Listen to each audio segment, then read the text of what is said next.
Hello guys, this is Paul McWhorter with TopTechBoy.com, and we are here today to help you explore artificial intelligence at home. I'm going to need you to pour yourself a nice big mug of iced coffee. I am going to need you to get out your Jetson Nano gear, and I am going to need you to get ready to learn some cool new stuff. Let me start with what my assumptions are in putting this video tutorial together. My first assumption is that you are not a computer science expert, that you don't have a PhD in computer science. My assumption is that you're probably coming from another single board computer like the Arduino or maybe the Raspberry Pi.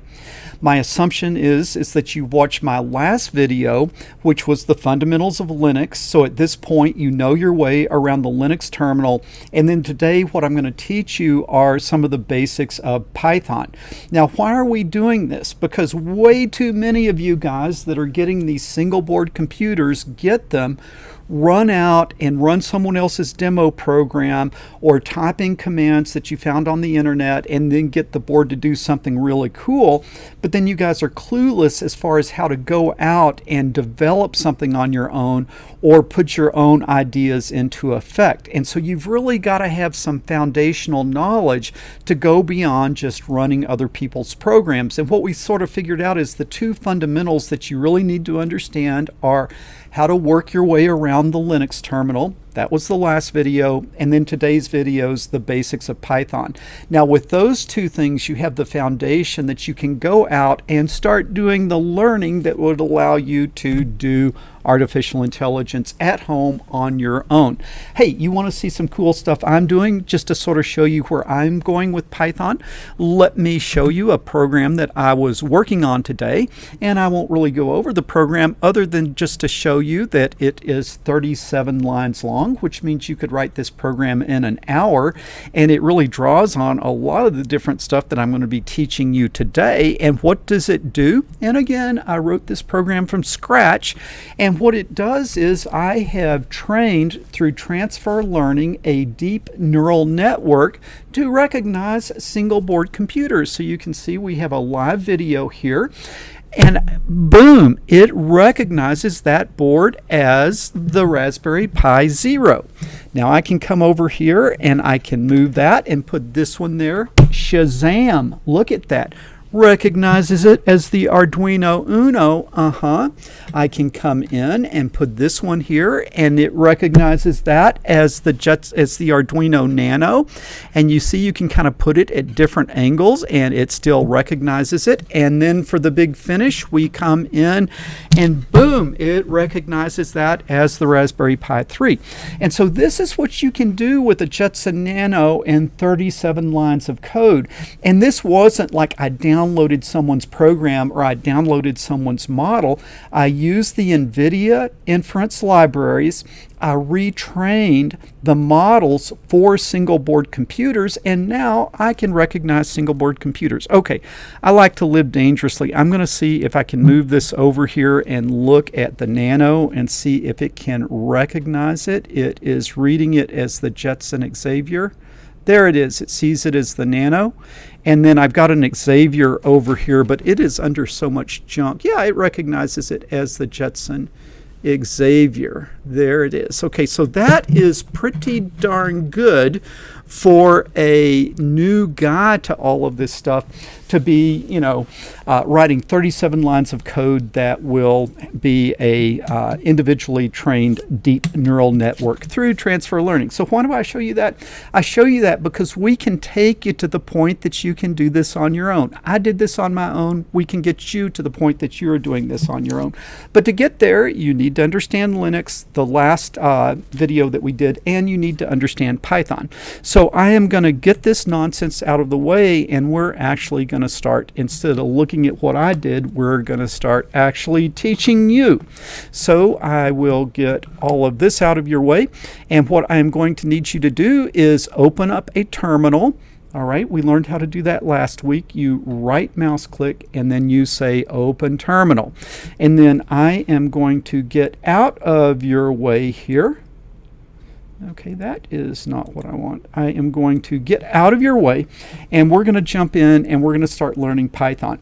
Again, I know a lot of you guys are like coming from Arduino, and so I'm going to assume that you sort of kind of have the concept of for loops, if statements, declaring your variables, clauses, all that sort of stuff. But I'm going to kind of show you some of the unique things about Python so you can take what you know and then you can understand how Python works, because there's a lot of things with Python that are very similar to Arduino, but then there's some things that are really different, and if you don't know those different things, you can end up with some massive headaches. So the first difference is that with Arduino, you write the code, it's more like C. It compiles the whole thing and then it runs that compiled code. And then it gives you error messages that usually kind of don't make any sense at all. And so Python is different. Python interprets one line of code at a time, and it kind of like every time it sees a line of code, it compiles the line of code and then runs it. And so the downside of that is, compared to something like C, Python is really slow, but the upside of it is it's much easier and more intuitive to program in it. Now, some of the stuff I think you're going to like a lot better than C, or a lot better than Java or Arduino, and then some of the stuff maybe you aren't going to like so much.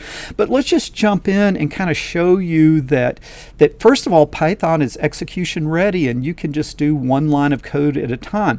And so if you call up your terminal, you can actually run lines of code from the Python shell. How do you get to the shell? Well, right now you are in the Linux terminal, because you see the little $sign. Linux is waiting for a command. So I will give it a command, and that is, if I can come here, that is Python 3, which will launch the Python 3 shell. Why Python 3? Because Python 2 is deprecated, so we always want to say Python 3 so that we are on the modern supported version. Now all of a sudden you see the 3 greater signs. That means that we are at the Python shell. So let's just do some stuff like just say, I could say x equal 3, okay, and then I could say print x. Well, it remembers that x is 3. That's pretty cool. Well, let's say I can say y is 2, and then I can say z is x plus y, and then I can print z, and I get 5. Okay, so you see that works. Now, what's the first thing that you notice about Python that is different than a lot of other languages? You don't have to declare your variables. It just sort of figures it out. Now you notice that it made, like I never declared z, but it printed out z as an integer because there's no decimal point. And so it sort of figured out, and this is kind of the interesting thing about Python, it started saying, well, x is an integer, y is an integer, z he probably wants as an integer. So what if I said, x is equal to 2, and then y is equal to 3.0, and then I say z is equal to x plus y. Well, when I made y 3.0, it's going to say, well, he wants y to be a float and he wants x to be an integer.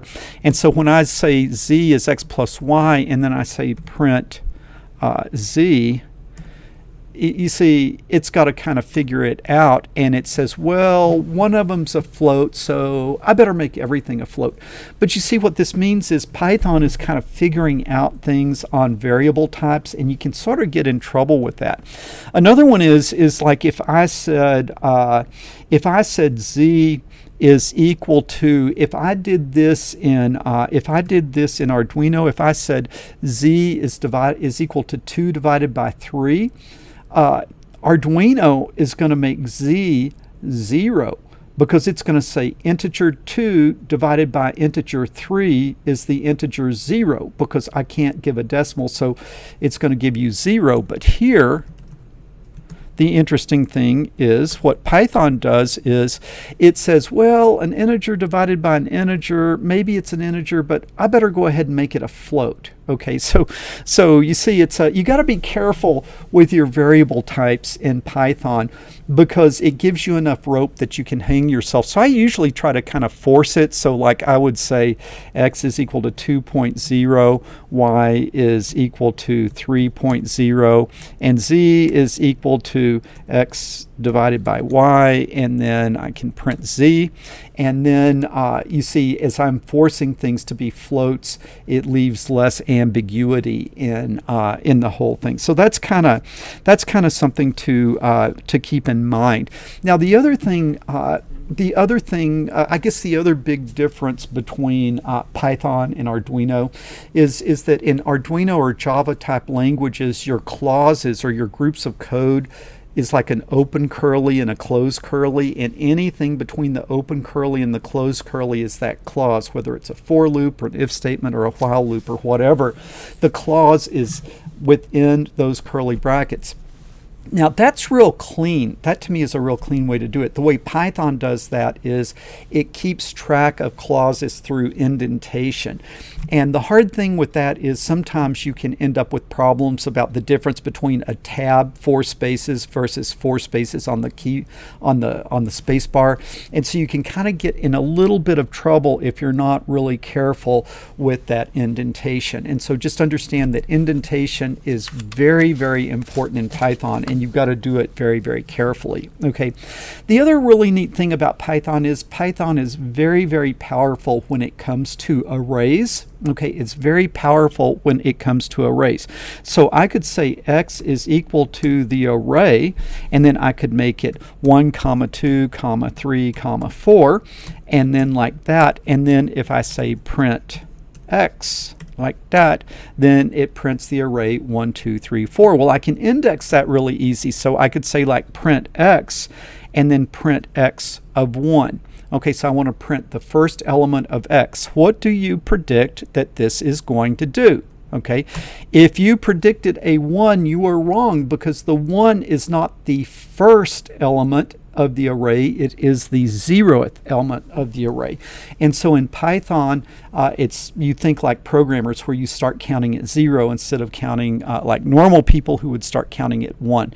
And so the 0th element is 1 and the first element is 2. So that's something that you got to kind of remember, that Python starts counting at 0 for arrays. But now the reason arrays are really important is when you get into artificial intelligence, you're dealing with large amounts of data, and large amounts of data, you keep track of them in arrays. And so this is a one-dimensional array. You can also do two-dimensional arrays. And why is that important? If you think of a picture, you can think of a picture as a lot of pixels, and each pixel has a row and a column. So you have a whole bunch of rows in a picture and a whole bunch of columns. That is a 2D array. Well, how does that work in Python? Well, I could have x is equal to, and then I could have my opening parentheses, and then 1, 2, 3, 4. Okay, that is the first row. I close the first row, and I put an 11 there by accident. I close the first row. Okay, and now I make the second row. I could say 5, 6, 7, 8, and then I close that row, and then I could do the last row, and that would be 9, 10, 11, 12, like that. And so this is a two-dimensional array. There are 3 rows that are kind of separated by columns, and then you're bracketing the row together.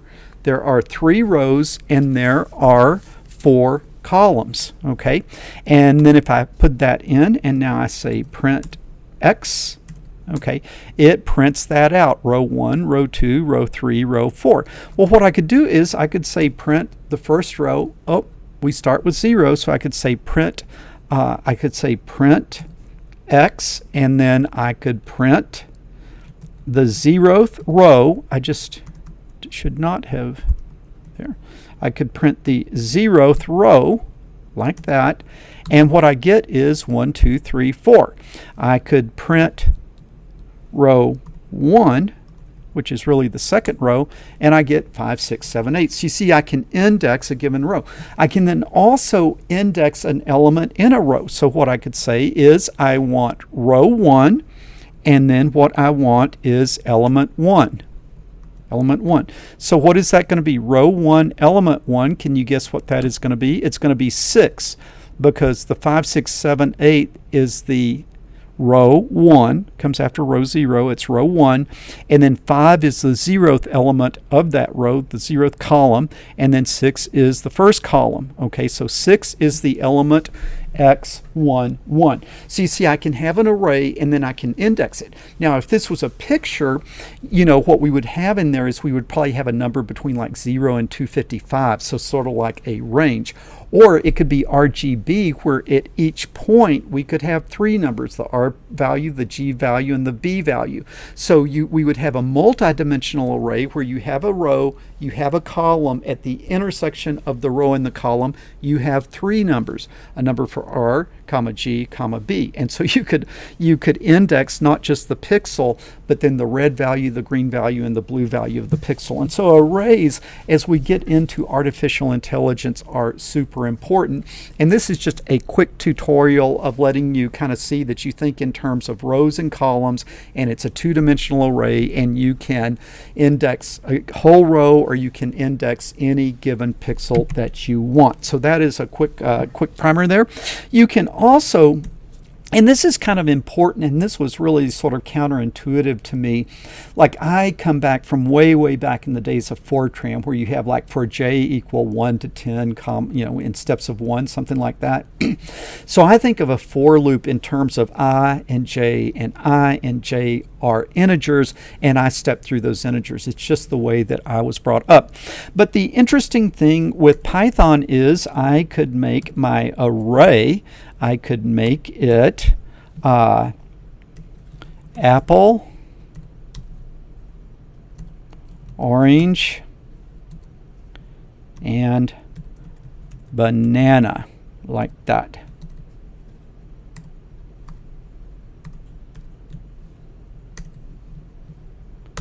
Okay, and then print x. Okay, so I get the array apple, orange, banana. So now what if I print x1? What do you predict that is going to do? Okay, that is orange. Now, what would you say would happen if I did x1, 1? Okay, this is kind of like Python just sort of does stuff on its own sometime, but what would you say that would do? That gave me R, because it's treating now, oh, he must want to divide up orange. Okay, I'll index it, and the 0th element is O, and the first element is R. And so Python is very powerful to allow you to kind of index through just about anything in lots of different ways. But also what you can do is normally in a for loop you would go from I equal 1 to 10 in steps of 1. But in Python, I could step through this array, and the first time through it's apple, and the second time through it's orange, and the third time through it's banana. Or I could step through more complicated data structures. And when you first get started with that, it can be very confusing, but then it turns out to be really powerful, because almost like if you do something in artificial intelligence and you call a library and it returns to you a complex data structure, like let's say something like contours, I can just say I can step for contour in contours, and then it will step through each one of those elements in this rather complicated data structure. And so as we get into it, you're going to see that it's very powerful, but you just got to think of it as an array. And Python will step through any array, and it will put just about anything in an array, and it will allow you to have really goofy shapes in your array. And so it's very flexible in the type of data and the arrangement of data that you can use in an array. Okay, so I think I have talked enough about arrays, and we need to exit the command line, and you get out of the command line by putting a Control-D, and that will take you back to your Linux terminal. And we need to actually see how to write a program. Well, we need a text we need a text editor. And so there's kind of an old school one that I will show you. You can see that for my real development, I use Visual Studio Code, and you can search my channel. I've got a lesson on how to install Visual Studio Code, but I like kind of going back old school and using a text editor, because I want you to see that really, when you write a program, you're just writing a text file and then the Python interpreter runs that. And so if I have something fancy like Visual Studio Code, all it is doing is it is a fancy text editor. And so let's install a simple text editor. We used this a little bit in the earlier lesson, and this is just a reminder of how do we install something. Well, we do sudo because we want to be the super user, and then we want to install, so we do apt-get and then install and nano. Okay, this is not the Jetson Nano. This is an old school text editor called Nano. Doesn't have anything to do with the Jetson Nano. It's just two totally different things with similar names. So I'm going to install that. It is reading it. It is going out and getting it. And it just takes a few seconds, and this thing should be up and ready for us to use. So you guys go ahead and install Nano if you didn't keep it from the last lessons. Okay, now let's do an ls to see what we have here.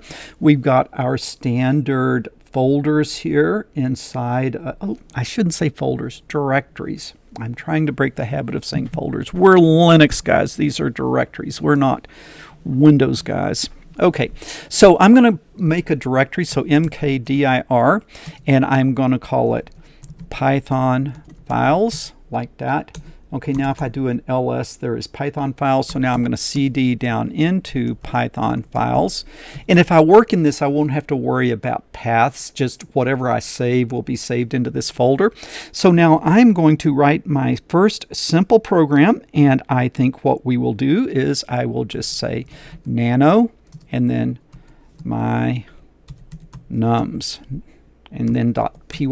The .py is kind of important because it clues your editor in that it's a Python program. It'll give you some helps, like it'll highlight text and things like that. And so giving it the .py will clue the editor in that you're dealing with a Python program. Okay, so we come up and we are now in Nano, and now we can write our first program where we will execute it separately. So I can say something like, oh, I don't know, let's say x is equal to 5, let's say y is equal to 7, and then let's say z is equal to x plus y, like that. Okay, and then I'm going to do a kind of a fancy print statement where I'm going to kind of stack things together, and you separate the things that you want to print with a comma. So I'm going to print x and then a comma, and then I'm going to print the string. So the string is going to go in a quote, so the string is going to be a blank and a plus and a blank. Okay, and then a comma, because now I'm going to print the next thing, which is y. And then I'm going to print a comma, and then I'm going to put another string, which is going to be equal to, and a space. Okay, and then I'm going to put a comma, and I am going to print z, like that. Okay, and now how do I save this? I do a Control X. It says, do you want to save it? I will put a Y for yes. Where do you want to save it? That is fine. I could change it here if I wanted to, but no, I'm not. I'm just going to click enter, and there it is. Now I should be able to say Python 3, and I should be able to run my nums.py. Okay, 5 plus 7 is 12.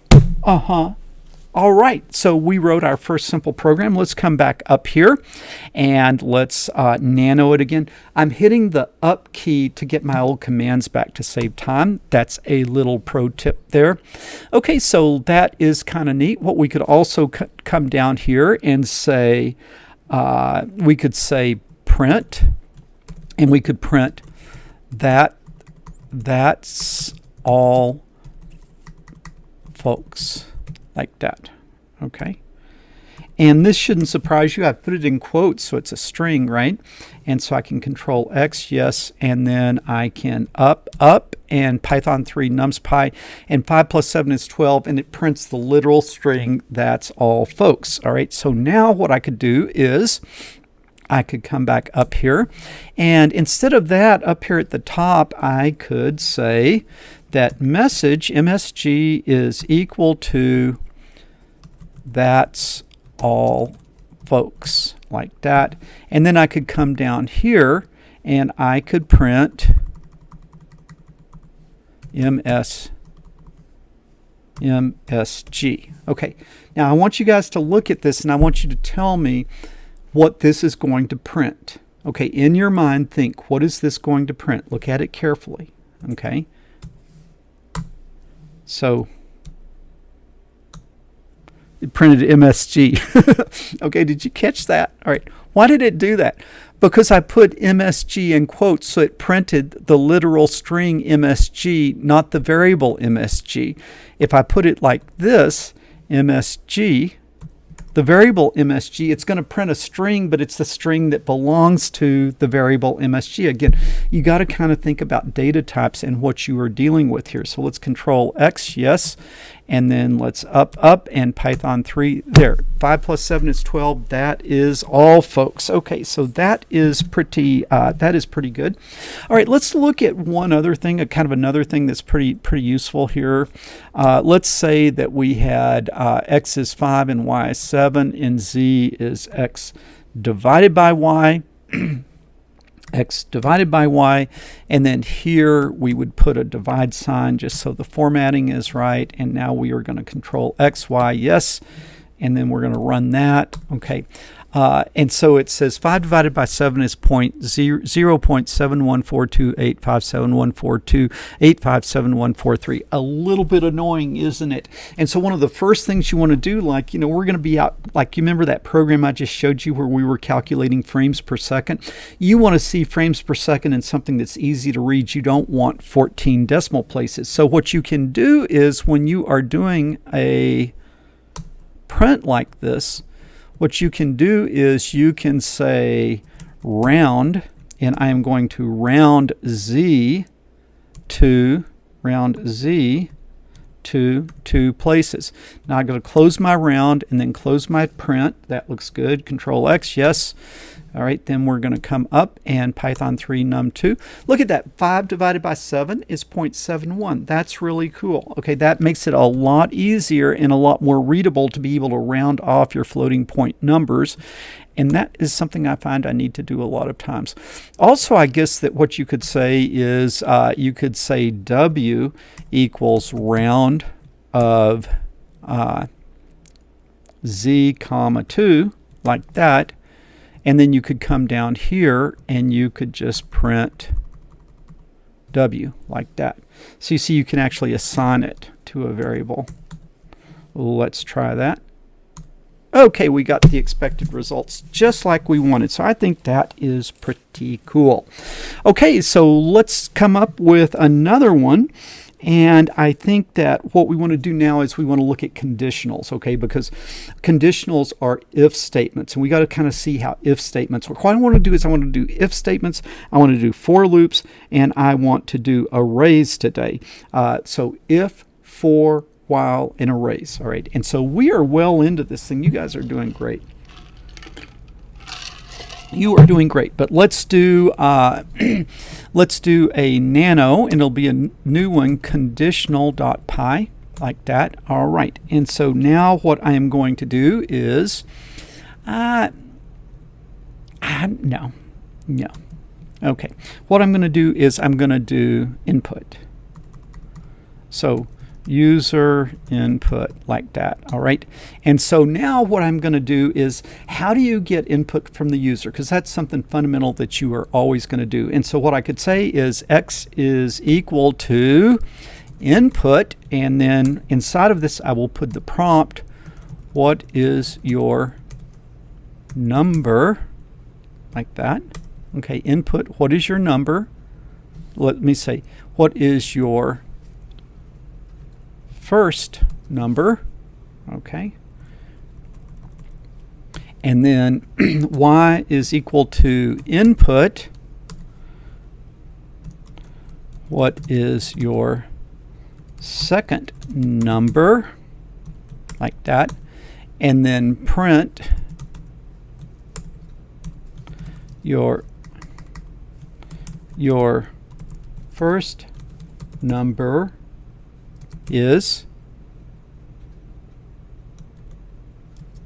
I always like to put a space, so keep your formatting good. Do you see how I put a space so that it won't just run the thing into it with poor formatting? And then I will put a comma and X, like that. Okay, and now print your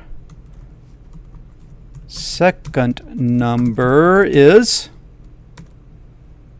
space and then comma y. All right, and so let's run that. Control X, yes. Okay, and then I am going to Python 3 user input dot py like that.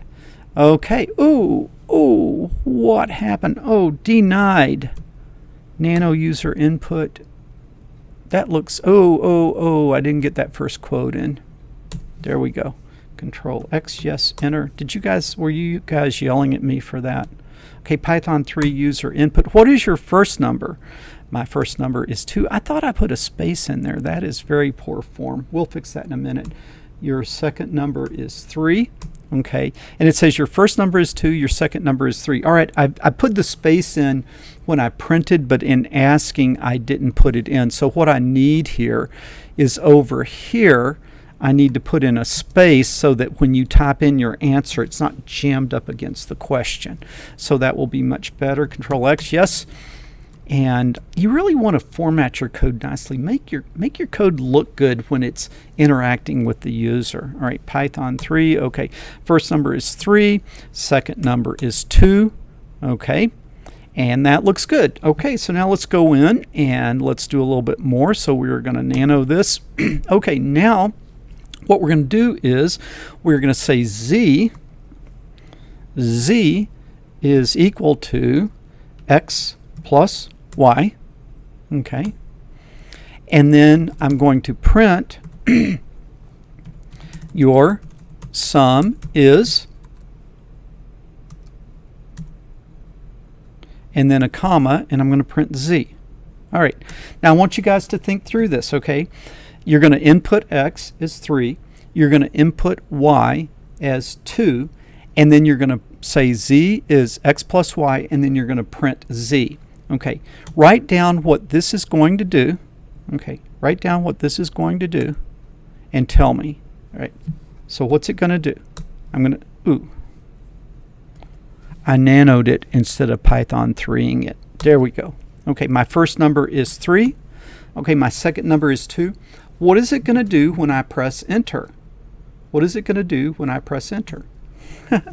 Unexpected, the sum is 32. No, 3 plus 2 is not 32. Okay, and why am I doing this? Because I want you to see the trouble that you can get into in Python, again, because you don't declare your variables. It sort of assigns variables as it will, so you got to really pay attention to variable types. So let's go in and let's see what just happened to us. All right, when I did that input, 3 is not particularly special. And so Python read the 3 as not the number 3, but the character 3. It read it as a string 3 and a string 2. Well, in string world, plus is not addition, it's concatenation or combining. So like hello concatenated with world is hello world. So hello plus world is hello world. It's not H plus W. It just strings them together. And so this concatenated the 3 and the 2 into 32. And that's because we are not being mindful of variable types. Because you don't declare your variables, you don't think about them. What we need to do here is we need to say we need to take that input and make it an int. Okay, and then I need to close that. All right, and then I need to come down here and I need to say y is an int, not int for integer.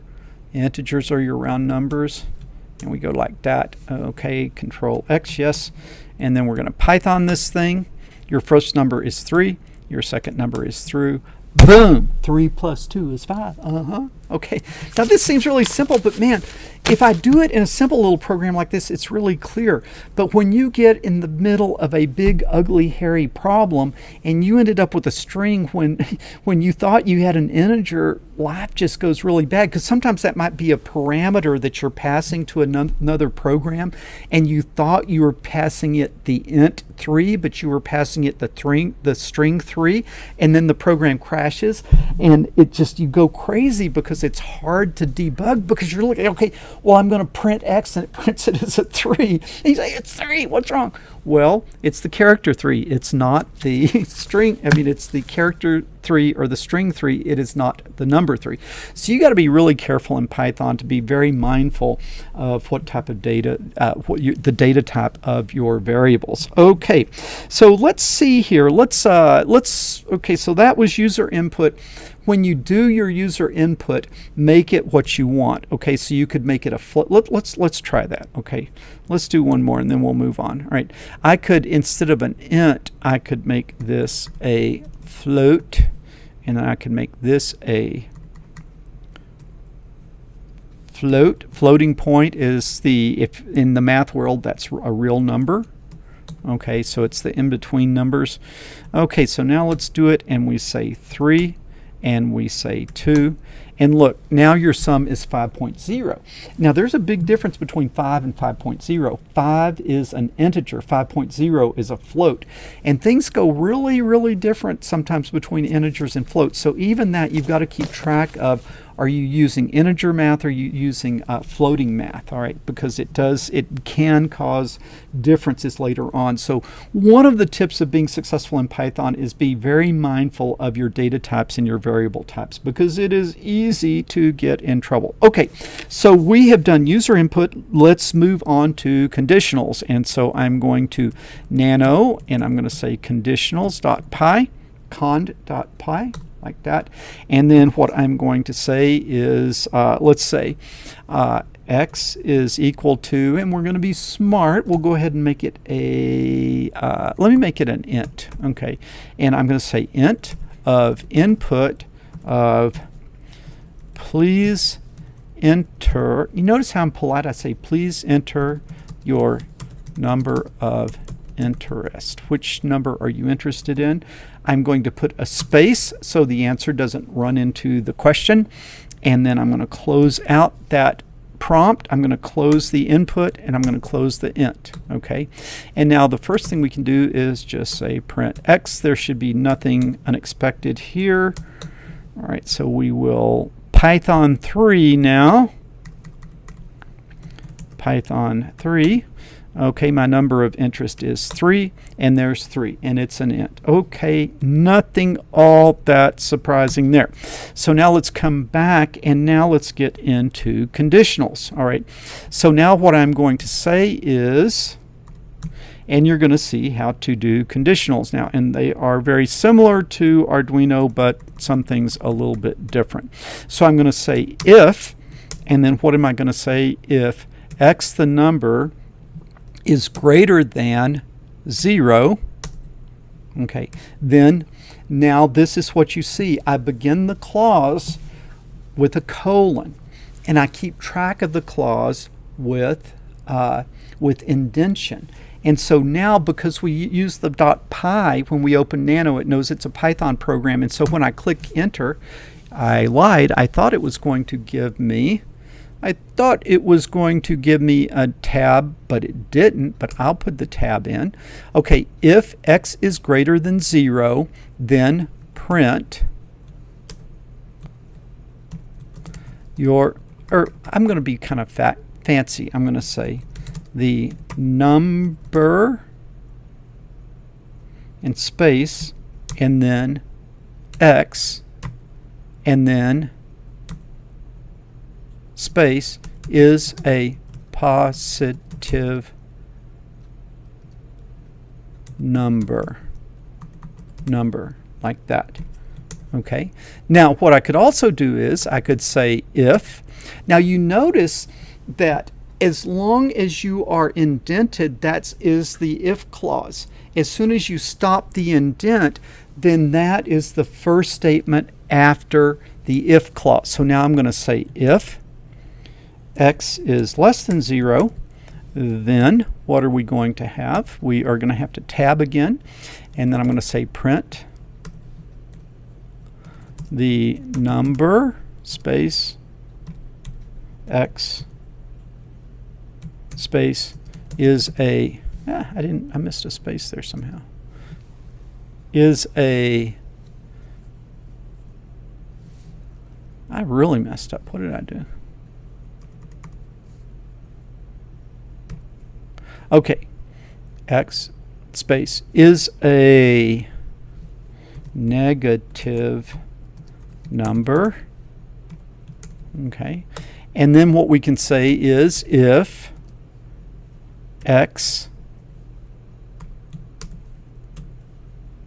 equal 0, then print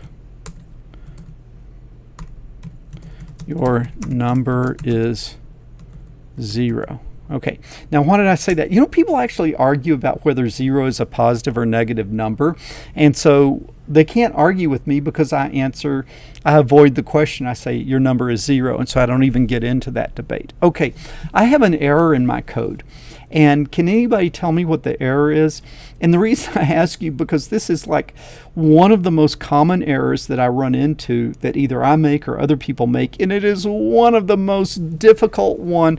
This one will make you change your major. This one will make you change your major out of engineering or computer science because the code looks so right, but it is wrong. And that is when you are doing a conditional, you can't say if x equals 0, you have to say if x equals 0, because if you say if x equals 0, all Python sees is x equals 0, and it makes x equals 0.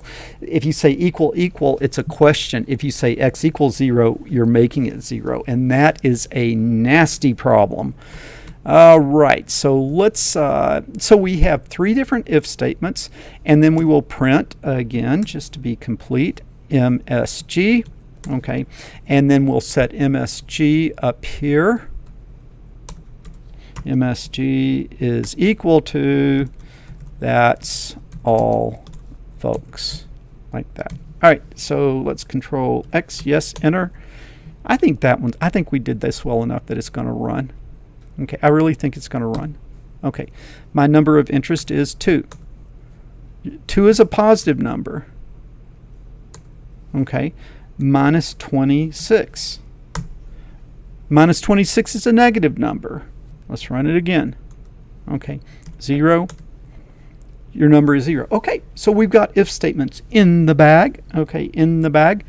All right, now the other thing that we probably need to know is we need to know how to do compound conditionals, all right? Because like in Python or in Arduino, I think that you use the pipe, you use the bar, and you use the and sign, and it's a lot easier, a lot more intuitive in Python. Okay, so let's see here. So what I'm going to do is I am going to say z is equal to x mod 2.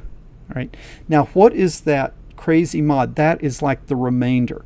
So it's take x, divide it by 2, and what's the remainder? So if I said 3 mod 1, well, let's say if I say 3 mod 2, okay, 2 will go into 3 one time, and the remainder is 1. Right? If I go 5 mod 2, the answer is 1. Because when I divide 5 by 2, it's 4, and the remainder is 1. And so this is the remainder if I divided x divided by 2, then the mod is the remainder. So this is the remainder of x divided by 2. All right, so now what does this mean? I want to do a compound statement. So I'm going to say if x is greater than 0 and z is equal 0, then what I can say is a positive number, and then what I can also say it is a even positive number. All right? And so now we are going to see if we can copy and paste, which can be a little bit tricky. I'm going to take these two lines of code, right mouse click copy, and then I am going to put a space for it there.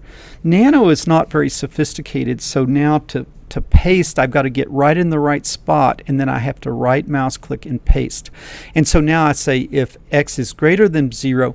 Okay, so we've learned how to do equal is equal, less than, greater than. You could imagine we could do less than or equal to, greater than or equal to, but also not. We need to learn not. And not is exclamation point. Oh, what did I do? Where did I end up here? I did something crazy. Okay, I wasn't where I wanted to be when I started typing. Okay, so right here, we want to say if x is greater than 0 and if z, which is the remainder of the mod, is not equal to 0. And so not equal to 0, in that case, x is a odd positive number. Right, now here we'll say if it's less than 0 and z equals 0, then it would be, we're going to use good English, it is an even negative number. And I need to use better grammar up here. And. Okay, so that would be an even number. And now we're going to try to do our copy and paste trick again. All right, so we will come up here and we are going to get this code. Oh man, I clicked on opening a program. I hate it when I do that. Okay. Die, you aggravating thing.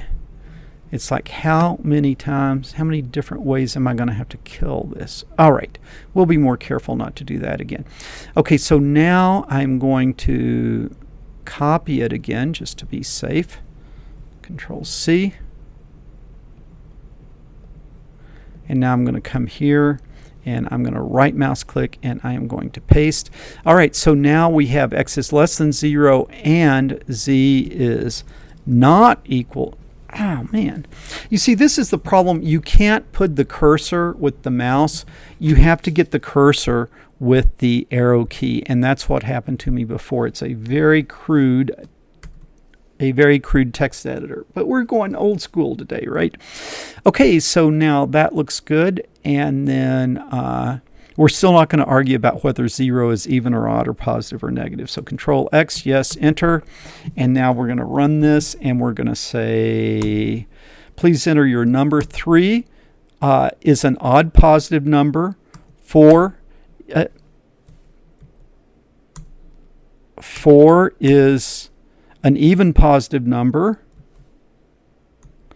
And then -5 is an -5 is an even negative number. Okay, we have a mistake in the code. Did you guys catch that? Okay, so it says an even negative number. Oh, I see. We didn't change this to odd here. I copied and pasted, but I didn't fix it. Okay, so let's go odd. Control X, yes. All right, so now let's try that again. -5 is an odd negative number, and then let's try one more.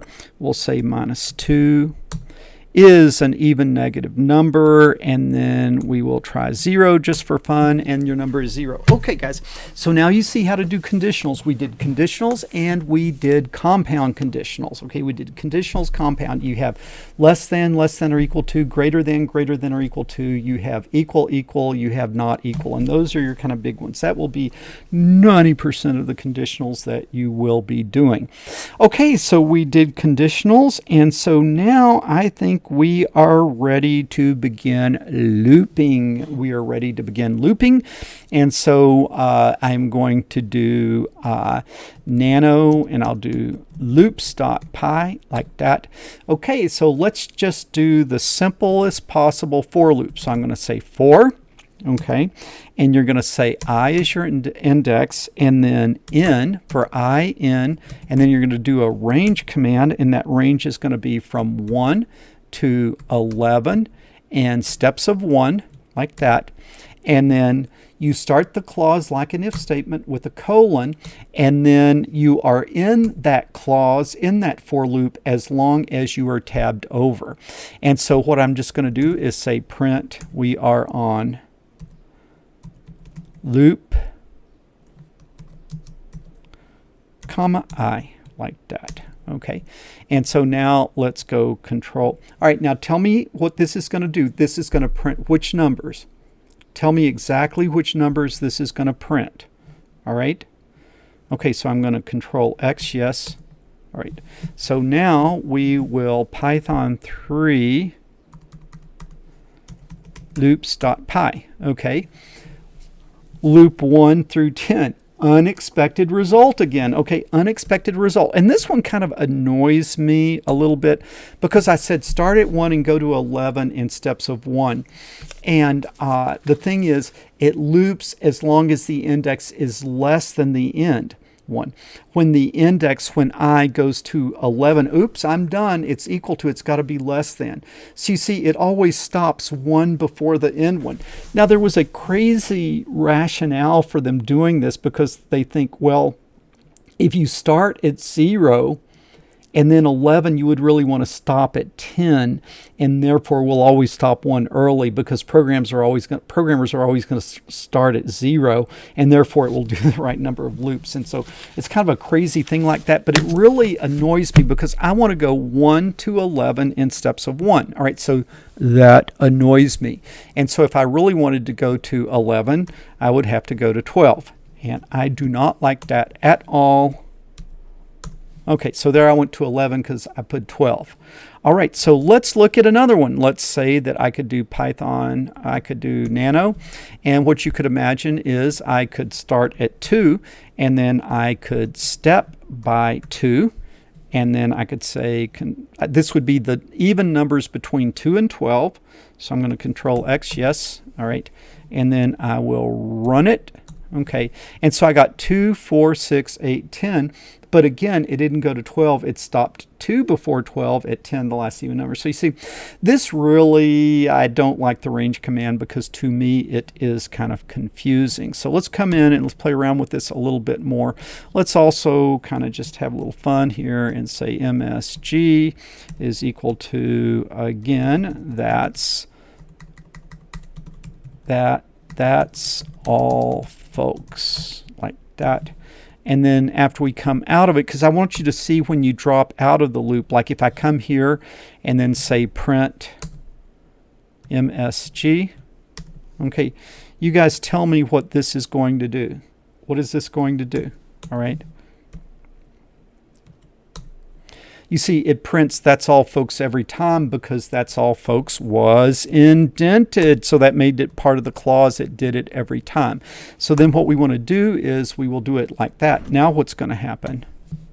Somebody tell me what is going to happen.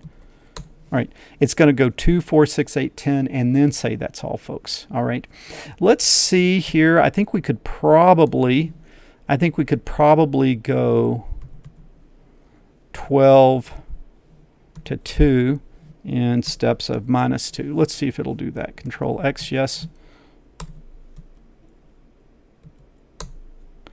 12, 10, 8, 6, 4, yes. Now again, it stopped at 4, it didn't go to 2. So I really sort of hate that. All right, I'll show you kind of another interesting thing again. And this was like really a surprise to me because I come back from the old Fortran days. And so this was kind of like unexpected for me. But this is kind of important because you run into this a lot of times when you're doing a library call, and the library will return kind of a complicated data structure, and then you'll step through that data structure.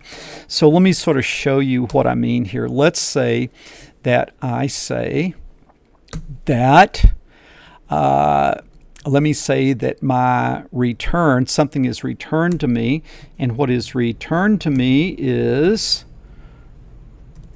apples,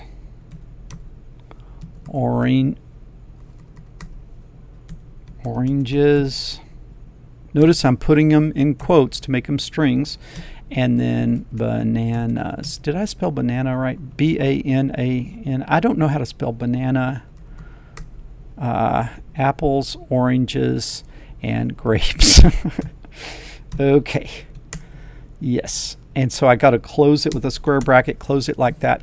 And then what I can say is for watch this.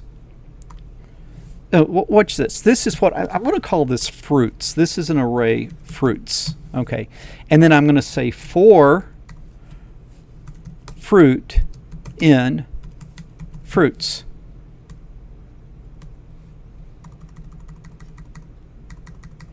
For fruit in fruits, and then I'm going to say your fruit is, and then fruit. So fruit is the singular as you step through the array, right? And so I'm going to control X, yes, and then I sure hope this works. Okay, your fruit is apple, your fruit is oranges, your fruit is grapes. That's all, folks. Okay, so you see how you don't have to just step through numbers. You can step through kind of like just about any data structure.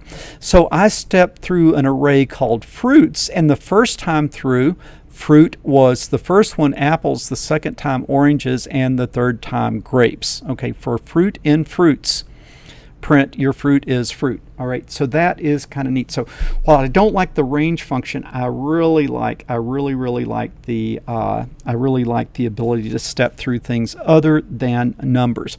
Now let's come back to that range function. Let me show you another reason I hate it. I'm going to say for I in range, okay, and I'm going to go 1, 11, 1 like that, and then here I'm just going to say I is, all right, and then I'll turn this to I. Okay, so you guys know what this is going to do. This is not surprising. Just to verify, it goes I is 1 through 10, as we'd expect because we went to 11. Well, a lot of times, man, when I'm doing math, and I am a math guy, I want to step in something less than an integer. And so what I really want to do is I want to go from 1 to 11 in 0.1 in steps of 0.1, the step size of 0.1. So control X. You guys tell me what this is going to do. What's it going to do? I went from 1 to 11 in steps of 0.1. Where's it going to start? Where's it going to end? Think about it. You got it? Denied. Denied.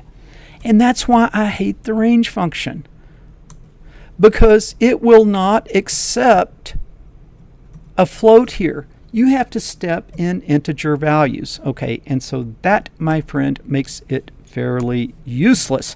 So who is your friend in Python? And now we're going to learn something new. Okay, we're going to learn how to import a library. We are going to import the library NumPy. NumPy is for working with numbers in Python. And NumPy is extremely powerful math functions. And so who is your friend? NumPy is your friend. NumPy is your friend. So we are going to import NumPy, and then we want to import it as NP, because that's every time we call NumPy, we don't want to have to type out NumPy, so we can just type out NP. Okay, we can just type out NP. All right, so now what we are going to do is we are going to say for I in, instead of range, we are going to say for I in NP dot a range. So NP, the library that's the NumPy library, we imported it as NP, and now we're going to do the library function a range, and we're going to go from 1 to 11 in steps of 0.1, and that should be a comma in there. All right, and so now if we use np.arrange instead of plain old range, we will look at that. what is that crazy business? Okay, now the funny business that you're getting here is because it's a floating point number, you're ending up with floating point math errors. And so you can see that you are running into that floating point precision problem, but you can see it is counting in 0.1. So that, though, is an unexpected result. So tell me how we would fix that. Tell me how we would fix that.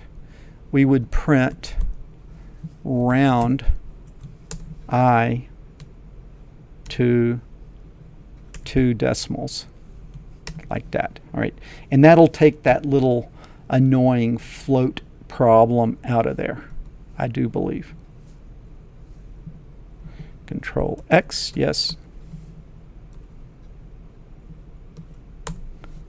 Okay, so boom. What do we like about this? We like that it starts at 1. It counts by 0.1, so we are within p dot of range. We're way ahead of range. We are way ahead of range, okay, because we are able to step in floating point numbers, and then if we use the round command, we can take off the annoying things. But what do we still not like? It stopped at 10.9 instead of 11, so to make this work, okay, let me come back here.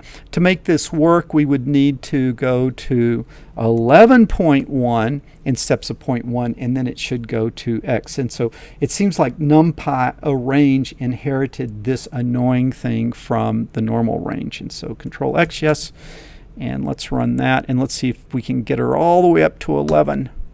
Okay, yeah, it went to 11. But that still annoys me because I think start, stop, and step size. That's what I think. And I don't like it when it doesn't stop where the number that I put in. So really, I am going to show you how I like it, because like I think I want to go from 0 to 2 pi and I want 100 points. You figure out the step size. Okay, I think in start, stop, and how many points I want, like if I'm going to plot a sine wave or something. And there's really a very nice way to do that, and it is, who is your friend? Who is your friend? NumPy is your friend. Okay, so this will be NumPy again, but it is going to be NP, and instead of a range, it is going to be the most unexpected len space. And so this is just saying kind of like space things out linearly. And watch this. I want to go, now this is really cool. I want to start at 1, I want to stop at 10, and I want 25 points. I want to start at 1, I want to stop at 10, and I want 25 points. Control X, yes. Okay, and so we will run this. All right, where did it start? 1. Where did it end? 10. How many points did it have? 25. So I specify what I want, and it gives it to me. And I care a lot more about number of points than I do about step size. So I tell it the number of points, and then it figures out the step size to give me exactly what I want. Exactly the starting point, exactly the ending point, and exactly the number of points that I wanted. So when I'm doing coding, I will, most of the time, if I'm like having to do some calculations or something, I will use the len space in my for loops. And so that, I think, is pretty neat. Okay, so let's continue on here. Let's go back. Let's look and see what all we did here. Loops, mynums, conditionals. I'm trying to think of, yeah, let's go to conditionals. And so I'm going to go back to nanocon.py. And this would be really, if you think about this, you know how we kind of had to keep writing this program? Well, what we want to do is we would like to have this, like if you think of the Arduino, you've got the void loop that's always there and running. Well, we want to kind of loop over this and not have to keep running it. So what I can say is while, and I can do a while loop. And while will loop as long as the condition is true. Okay, while will loop as long as the condition is true. So what could I say? Well, I could say while, you know, I just want to loop forever. So while 1 equal 1. All right. Now what's wrong with this? I put the colon to start the clause. What's wrong? Everything down here is not tabbed, and so this all has to be tabbed in to make it part of that while clause. Okay, And now the print has to be tabbed in, so it's still under that if. And so I've got to come in here and I've got to put all these tabs. And guys, use tab. Don't try to use space, space, space. Don't use your space bar in Python. That would be my input to you. Okay. And then here we do want this in there. And then that's all, folks. I guess we would, yeah, let's put that in there. Even though it's going to run again. Control X, yes. Okay, so let's run the Python 3 of the conditional. Python 3 of the conditional. All right, please enter your number of interest. 3.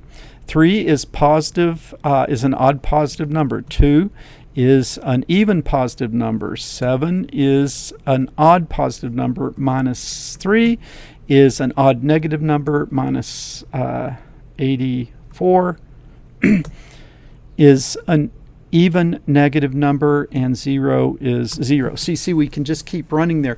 Now, we haven't written a nice way to exit the program, so we're going to have to kill it ugly. And really, when you run Python programs, we really want elegant ways to exit and shut things down nicely. But we can Control D, and it will kill it ugly, and we'll get back to our command line. Okay.